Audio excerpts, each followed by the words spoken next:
Stock market होता क्या है। उसके अलावा एंटरप्रेन्योरशिप के ऊपर बहुत सारी बुक्स है, वो पढ़ो।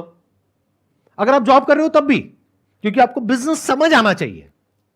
अगर आपको समझ आ रहा है कि बिजनेस क्या है और स्टॉक मार्केट क्या है और लॉन्ग टर्म इन्वेस्टिंग क्या होती है, कंपाउंडिंग क्या होती है, तो स्टॉक मार्केट आपके लिए एक जरिया है, या तो एक नया बिजनेस करने का, या जो अपना बिजनेस कर रहे हो उसके अलावा एक और बिजनेस में डाइवर्सिफाई करने का, जो मैंने किया।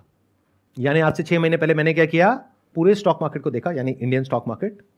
फिर उसमें से फाइनली ढूंढ करके, मेरे 100 पैरामीटर्स हैं, उसमें मैंने देखा कितनों पे टिक हो रहा है। किसी बिजनेस में 50 पे टिक हो रहा है, 50 पे नहीं हो रहा है, किसी में सिर्फ 10 पे टिक हो रहा है। फाइनली एक ऐसा बिजनेस मिला जिसमें 100 में से 99 पे टिक हो गया है। इससे बेटर अभी तक मुझे और कुछ नहीं मिला है। तो उस बिजनेस में मैंने एक काफी अच्छा स्टेक ले लिया आज से 6 महीने पहले। आज की डेट में मेरे 2 बिजनेस हैं। एक मैं मालिक हूं इमेजेस बाजार का, और एक मैं मालिक हूं एक बैंक का।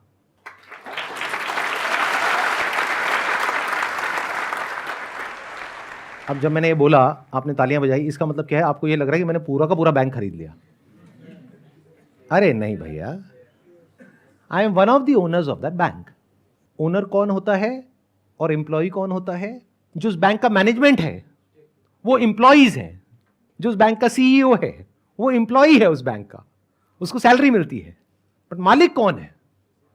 Share holder is the owner. तो I am the share holder of that particular bank.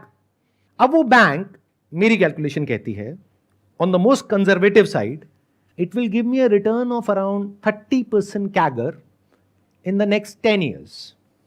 क्यों? क्योंकि मुझे उस बैंक के बिजनेस मॉडल के बारे में पता है, उसकी सारी एनुअल रिपोर्ट्स होती है वो मैंने पढ़ी है, उसकी अर्निंग्स कॉल सुनी है, उस बैंक में मैंने अकाउंट भी खुलवाया है ताकि कस्टमर के पॉइंट ऑफ व्यू से भी पता लगे। मतलब इतना डिटेल में, इतना डीप में गया हूं मैं उस बैंक के कि मुझे एग्जैक्टली पता है कि क्या हो रहा है और क्या होने वाला है।